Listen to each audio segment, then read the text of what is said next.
Mesdames et messieurs, bonsoir. Un invité dans ce journal, il s'agit de M. Deo Vadi. Il est expert en communication, il est également expert en télécommunication. Avec lui, nous allons aborder l'arrêté ministériel numéro 020/005 du 9 mars 2020.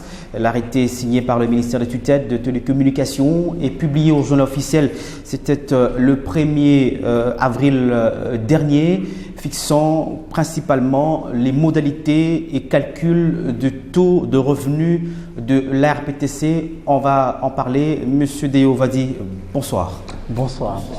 Merci de nous faire honneur. C'est vrai qu'on parle de cette arrêté ministériel, ça fait un peu débat, signé déjà et publié au journal officiel. En clair et en résumé, qu'est-ce qu'on peut attendre de cet arrêté ministériel? Merci pour la parole et pour l'invitation. Je commencerai par dire que au lieu d'avoir un arrêté, on a plutôt un décret du Premier ministre publié au journal officiel le 1er avril. L'arrêté oblige en fait chaque citoyen congolais à payer pour le fait qu'il possède un téléphone. C'est-à-dire si on possède un téléphone de marque DG, de la génération DG, on paye $1 l'année. Et si l'on possède un téléphone de la génération 3 et 4G, on paye $7 par téléphone. Sans compter qu'on ne paye pas par téléphone, mais par opérateur, par SIM. C'est-à-dire lorsque vous avez un téléphone 3G, 4G qui a 2 SIM, vous payez pour le 2 SIM. Donc ça vous fait $14 l'année. Voilà. Donc c'est un peu ça. C'est justement le problème. Au-delà de ce que nous payons le service des télécommunications, apparemment, c'est un plus, c'est une charge pour les consommateurs. Oui, ça va devenir une charge pour le consommateur parce que si en une année, le consommateur n'est pas capable de payer par sa consommation, l'opérateur est dans l'obligation de payer pour le consommateur. Donc, les sociétés de télécommunications refusant certainement de travailler en perte vont créer des augmentations de prix, de hausse de prix pour pouvoir récupérer directement la taxe chez les clients au lieu d'attendre la fin de l'année. Vous, en tant qu'expert en télécommunication et en communication, comment vous interprétez ces décrets? Bon, d'abord, il faudra reconnaître que, honnêtement parlant, on n'a pas besoin d'un pareil décret. Pourquoi? Parce qu'en 2018, il y a une étude de la GSMA, qui est l'Association mondiale des sociétés de télécommunications et des fabricants des appareils, qui démontre à suffisance qu'en RDC, le fait de réduire la taxe ou les taxes imposées aux sociétés de télécommunications, il faudra reconnaître que c'est le secteur le plus taxé en RDC.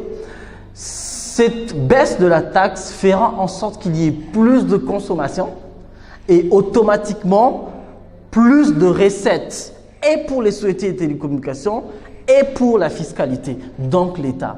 Donc, on n'en a pas besoin. Or, aujourd'hui, l'État nous met face à une situation où il y aurait augmentation de 13% en termes de taxes auprès des sociétés de télécommunications. Et s'il faudra rebondir en termes de taxes et de contre, je ne sais pas moi quel terme utiliser, nous allons aboutir à peu près à avoir 45% de hausse sur tout ce qui est service de télécommunications, appels, SMS, Internet, achat de téléphone. Et donc, naturellement, il y aura baisse en termes d'utilisation et perte pour les opérateurs en termes de recettes et ça va toucher naturellement la fiscalité aussi. Donc, en voulant peut-être trop gagner, pensant vouloir trop gagner, le gouvernement est en train de se mettre sur une mauvaise position, une mauvaise posture en termes de fiscalité. Donc, on peut comprendre qu'aujourd'hui, l'État veut davantage avoir de moyens, mais en réalité, est-ce que ça va avoir un impact négatif, notamment sur le revenu de sociétés de télécommunications, autant également sur la fiscalité? Exactement. D'abord, avant les sociétés de télécommunications et la fiscalité, il y a nous, les consommateurs. Je disais l'autre jour qu'ici à Kinshasa, quand on vous dit payer 7 dollars l'année, c'est peut-être rien. Mais prenez les gens qui sont à l'intérieur du pays, c'est énorme. Lorsqu'il a un téléphone 3G de 2 SIM, vous lui demandez de payer 14 dollars en termes de taxes. Ou une carte de 1 dollar aujourd'hui qui coûte 1800 à peu près, vous lui demandez d'acheter ça à 3000 francs ou à 3400 francs, c'est énorme. Donc, c'est d'abord le consommateur qui va se retrouver face à une situation compliquée parce que le petit téléphone que l'on achète aujourd'hui à 5 dollars, on sera censé acheter ça aux alentours de 14 dollars.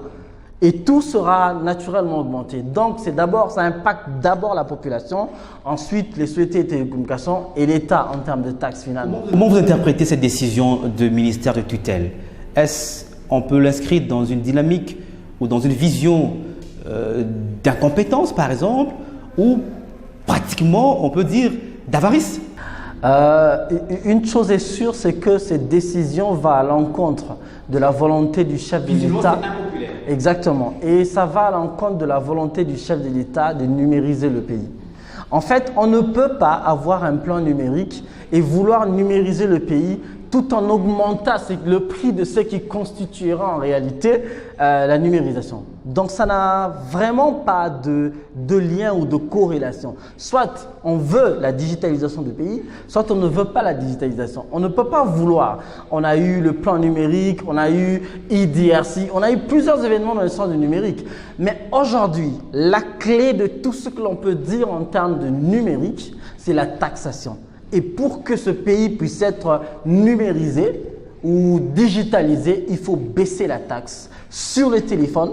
D'abord parce qu'il y en a déjà beaucoup, parce qu'il faut payer la TVA et beaucoup d'autres taxes. Mais aussi, il faut baisser certaines taxes que l'on impose aux sociétés de télécommunications, ce qui va naturellement pousser à la baisse de prix de tous les services de télécommunications et ce sera un gain naturellement pour la fiscalité et on aura beaucoup plus d'utilisateurs et une explosion en termes de numérisation et de digitalisation. Comment les entreprises de télécommunications à ce niveau, c'est vrai que ce n'est pas encore officiel en termes d'entrée en vigueur, mais comment les sociétés de télécommunications perçoivent-elles cette nouvelle réglementation? Y a-t-il de la réticence? Il ne peut pas y avoir réticence parce que selon la loi de 2012 qui gère les sociétés de télécommunications, ils seront obligés de répondre. Mais en même temps, ils seront dans l'obligation eux aussi de ne pas vouloir travailler dans des pertes. Donc, entre la hausse de prix qu'ils vont proposer, parce que la hausse de prix doit être validée par le régulateur, la RPTC, et le blocage qui va s'en suivre entre la mise en application ou non du décret, il y aura une période de trouble en fait.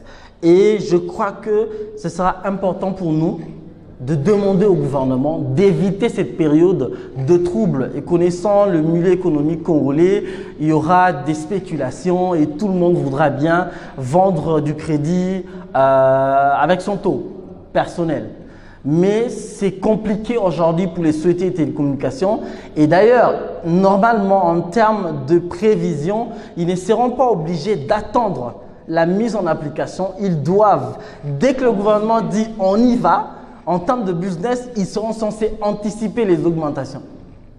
Et c'est la population qui va subir cela. Qu'est-ce que vous conseillez finalement au gouvernement? Faut-il postposer la décision? Faut-il appliquer en adaptant aux réalités? Vous, en tant qu'expert, parce que nous avons un défi. Le développement, c'est aujourd'hui, vous avez parlé de numérisation.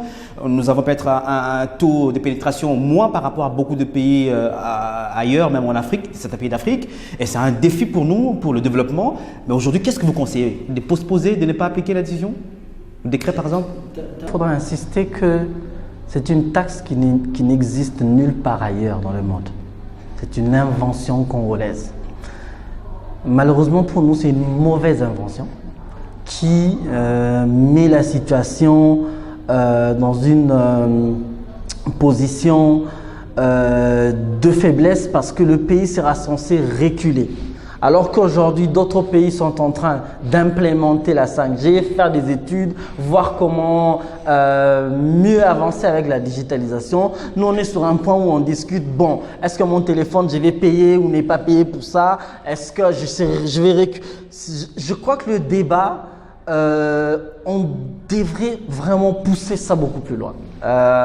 Amener le gouvernement à se dire, parce que vu que c'est attesté et c'est confirmé que la baisse de la taxation fera en sorte que l'État puisse beaucoup plus gagner, je crois que moi, je recommanderais, je suggérerais à l'État congolais d'essayer. Et l'avantage avec cette baisse, c'est que dès la première année, on va sentir la différence pour la taxation. Si on baisse les prix, on va sentir qu'il y aura beaucoup plus de consommation et l'État va beaucoup plus gagner. Donc, on a deux choix. Soit l'on veut surtaxer et perdre, et en termes de consommation d'utilisateurs et de taxes, soit on veut gagner, on accepte de reculer, mais beaucoup plus de personnes consomment et on gagne en termes de taxes. Et si tu règles les élémentaires en économie, hein, plus… Exactement, exactement. Donc, je crois que le gouvernement doit regarder tout autour, et dans le monde, et dans le continent. Exactement. Donc, on a été d'ailleurs à Kigali dernièrement, lors de la rencontre africaine de la GSMA, et on a parlé de ce problème. Le problème de la taxe est un sérieux problème si l'on veut vraiment digitaliser nos pays. Donc, la digitalisation n'est pas seulement un slogan. Et je crois que les personnes qui entourent le président de la République, qui ont la responsabilité d'implémenter ou de gérer ou de promouvoir cette digitalisation, doivent tenir compte des aspects techniques du marché, du secteur, qui sont, je dirais, des aspects communs, applicables partout dans le monde, et que l'on peut appliquer ici au lieu de nous inventer une taxe qui en réalité va nous retarder. Pour le cas de la RDC, vous êtes expert de télécommunication, communication, le taux de pénétration c'est à combien? Est-ce que nous sommes à 50% déjà, 30%, 10% par exemple? Non, selon la dernière étude de la GSMA dont on parle, on était déjà autour de 8%. 8% seulement. De 8%, surtout pour la 3G. Et donc avec la 4G, on ne sait pas parce que on a une réalité, c'est que les sociétés de télécommunications dépensent beaucoup en termes d'investissement, connaissant les réalités à l'intérieur du pays. Toute personne qui a circulé en RDC connaît les vraies réalités pour pouvoir implémenter une société de télécommunications en termes d'antennes, d'approvisionnement en carburant, et tout ce qui va avec. Pour un pays, il y a des zones pratiquement qui ne sont pas… Exactement. Voilà. Donc moi je crois qu'aujourd'hui, l'avantage pour le pays serait de faciliter.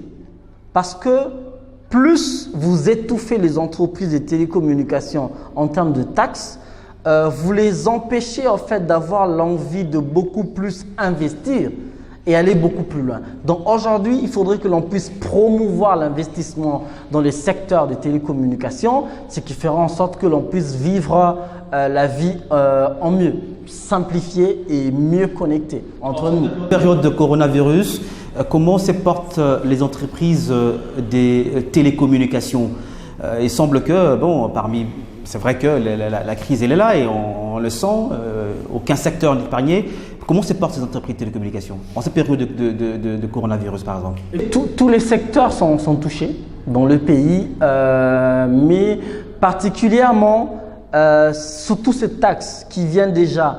Je crois qu'on a vu tout le temps ou pendant toute cette période l'implication des entreprises de télécommunications dans le combat contre Covid-19, il y a le numéro vert, il y a aujourd'hui Vodacom, les messages que l'on envoie gratuitement, que le secteur a proposé. Il y a aujourd'hui Vodacom qui a lancé la Big Data avec la localisation des mouvements pendant le confinement, l'étude qui a été établie. Je crois que le secteur, malgré les pertes, la difficulté actuelle, travaille beaucoup pour l'évolution de la situation et apporte sa contribution face à cette guerre. Maintenant, face à ce Covid dont on parle, venir déjà, on ne sait pas quand est-ce qu'on va en sortir à ce stade, venir imposer une taxe pendant cette période, je ne sais pas comment la population va finir par s'en sortir. À ça, vu que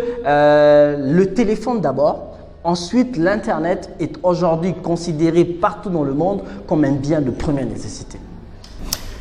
Monsieur Deo Vadi, en tout cas je vous remercie. Merci à vous. Voilà, c'est un plaidoyer que vous avez lancé. Je crois que les autorités ont dû écouter votre plaidoyer et s'il faut les poser, parce qu'on peut travailler, le gouvernement ne travaille que pour l'intérêt de sa population et l'intérêt de la population tient compte également des aspects, non seulement des entreprises qui investissent des fois à risque, avec de gros risques d'ailleurs, mais aussi pour aider la population à pouvoir accéder, parce que nous avons un défi aujourd'hui, il y a le télétravail, on n'en a pas parce qu'ailleurs on en a parce que